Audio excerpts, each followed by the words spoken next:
భర్తకు ఫోన్ చేసింది భార్య. ఆందోళనగా చెప్పిందిలా. భార్య: ఏమండి, కారు పనిచేయడం లేదు, పాడైనట్టుందండి.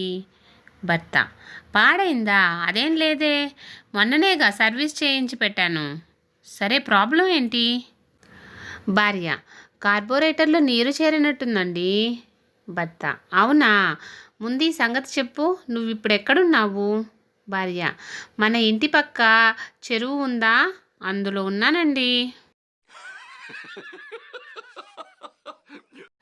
నేను ఆఫీస్ నుండి ఆలస్యంగా వచ్చిన ప్రతిసారి ఆ ఆలస్యానికి కారణం చాలా రసవత్తరంగా వివరించి చెప్తుంటాను మా ఆవిడకు సంజాయిషీగా.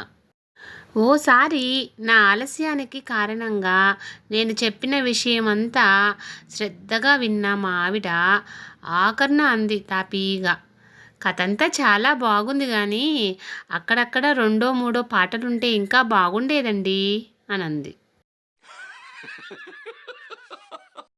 ఒకరోజు భార్య తన భర్తతో ఇలా అంటుంది.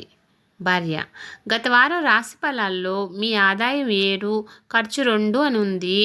వారాంతంలో పట్టుకొచ్చి నాకు 3,000 ఇచ్చారేంటి? అప్పుడప్పుడు నా లవర్ నాకు ఒక మాట చెప్తూ ఉండేది: మనం లేచిపోయి పెళ్లి చేసుకుందాం, మనం పారిపోయి పెళ్లి చేసుకుందాం అని చెప్తూ ఉండేది.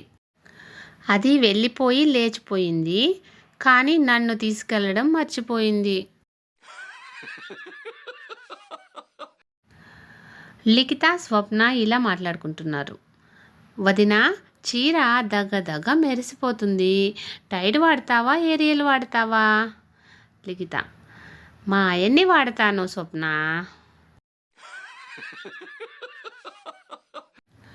రమేష్: మీరు సూపర్గా రాస్తారు మేడం. సరోజ: థ్యాంక్ యూ అండి. రమేష్: చాలా బాగా రాస్తారు మేడం. సరోజ: మళ్ళీ థ్యాంక్ యూ సార్. రమేష్: ఇంతకీ అది ఏ కంపెనీ పౌడర్ మేడం మీ మొహానికి రాసేది? సరోజ: ఇప్పటిదాకా పొగిడింది నా కవిత్వం గురించి కాదా? నే చెమ్మడిపోను.